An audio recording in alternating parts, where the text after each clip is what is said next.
They had the longest home game winning streak in the country with 57 consecutive wins, including the 600th victory for head coach Travis Hudson. The investigators believe that the house was targeted specifically, but it does not bring any danger to the neighbors or the public of Allen County, but it does raise concern. And it seemed like a helpless situation for Donna and her family, as the trail cam here captured the burglary in progress, pick by pick. This is the truck that got hit by the trailer full of paint on I-24, and as you can see, there is paint all over the windshield. There is damage to the radiator, right below the headlight, and damage to the windshield. And the first stake is right behind me, where the county plans to plant more into private property for the sewer plan. 61 bunnies, now moving to 114, stretches resources for Metro Animal Care control as the case moves forward. Speeding, failure to maintain the proper lane, and reckless driving were some of the top causes. Hey guys, I'm at Doolittle Arena right now, where we are just about 40 minutes away from WKU playing the Charlotte 49ers. This is the second to last home game of this season. This is going to be a really, really big game for the Toppers tonight. Rick Stansbury said that yesterday in a press conference that he really wants the students and the community of Bowling Green to show up tonight, fill up as many seats as possible, and make it another sold-out crowd as it has been the past 3 to 4 home games for the Toppers. He wants everyone to come out because attendance is key to how the Toppers will play tonight. Hey Adam, as you said, I'm right down here in Clarksville on Madison Street, right next to a Walgreens that just exploded, just into fire. There's smoke and flames anywhere. As you can see right behind me, fire department is on the scene right now. Now, I talked to the fire chief earlier. He said, I asked him what updates he can give me or if there's anything at all about the cause of the fire. He says he does not know yet, but I'm talking to witnesses right now. They say that they don't know anything either, and check back in about like 10 minutes or so. We'll give you any updates on the fire or what caused it. Reporting live in Clarksville, Harrison Valk, News 2. Okay. A former WKU athlete has given WKU a very generous gift. Former student athlete Joe Micatrato has given WKU $1 million in support of the WKU and volleyball programs, along with capital projects and the WKU Opportunity Fund. Part of the money will go towards scoreboard and technology improvements for the 6 athletic teams. Both football and volleyball programs will receive funding through their respective funds. Micatrato says he made the donation because he felt he owed it to WKU students. After 9 seasons with the New England Patriots, tight end Rob Gronkowski announced his retirement from the NFL this past Sunday. During his time with the Patriots, Gronkowski averaged 79 touchdowns and had 10 or more receptions in 5 seasons, the most by a tight end in NFL history.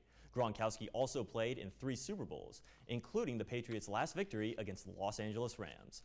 Gronkowski averaged 521 receptions, played in 16 playoff games, and averaged 12 postseason touchdown receptions. While traffic flows freely on Ellington Parkway, it was once stalled as Metro Police investigated a crash that would turn into a homicide investigation. That tragic day is now remembered by a cross with Ryan Trent's name. If you have any information about Ryan Trent's death, you are urged to call our partners at Nashville Crime Stoppers. You can remain anonymous. That number is 615-74-CRIME. For Nashville, Harrison Valk, News 2.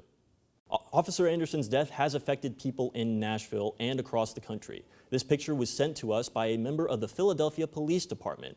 Johnny Castro made this picture of Officer Anderson. He says he is a forensic composite artist for his department and wants to honor fallen officers for their families. He hand draws the photos and paints them with his computer.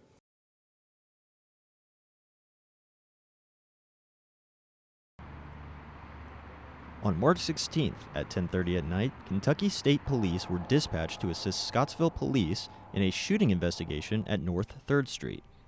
Me and my son was in my living room, and I was kind of half in, half out on the couch and watching TV, and he's sitting in a recliner beside of me, and he woke me up and said, "Daddy, I heard gunshots." The 2 victims were 21-year-olds Charles Hopewell and Alicia Rodriguez. Both were transported from the scene to Nashville and treated for their injuries. One was treated and released. The other party succumbed to her injuries the next day at Vanderbilt University Hospital in Nashville. Because the shooting happened at night, there's a lot of evidence the investigators had to wait and get, including forensic and digital evidence to access cell phones and social media. The investigators believe that the house was targeted specifically, but it does not bring any danger to the neighbors or the public of Allen County, but it does raise concern. Big concern because they've not talked to the people that's did it yet, but I will say they're doing a good job trying to. But yeah, it's a big concern. Police say an autopsy will also be conducted, and they are awaiting approval on search warrants, which will help bring further evidence in the case. It is an open and active investigation, and our detectives are working around the clock right now to try to bring this thing to a close. Reporting for News Channel 12, I'm Harrison Valk.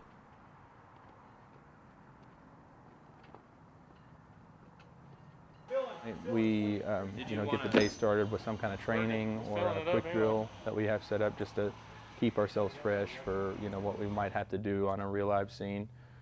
We take a lot of classes. We do a lot of continuing education for ourselves, and that just helps keep us more updated on tactics and operations and stuff like that. We're here for a full 24 hours, so we do have a decent amount of downtime, but we try and fill that with productive things as often as we can. And throughout the whole course of that, we're making runs and staying busy, helping the community and stuff like that. It's our turnout gear. It's our structural firefighting gear, or bunker gear, as a lot of people call it. We keep it next to the truck staged. That way, when we get that call, we can just come straight out. It's right next to the truck. We get really, really good at putting our gear on very, very quickly. So it's easier if we have it staged the way that we need it to. We don't see a lot of actual fire. We still fight fire, and we still have to stay up on our game. That's our number one priority is firefighting. But a majority of the calls that we go in are medical calls. The call that we went on earlier came in as a stroke, and so within X amount of seconds we have to be ready to respond and meet up with an ambulance on scene. We do provide pre-hospital care along with the ambulance. We're there mainly for assistance for them. They're based out of the medical center, so they act as sort of our medical direction at that point. So sometimes we'll show up before them and we have to start care before they get there, but then we sort of let them take over the scene because it's really their scene at the end of the day.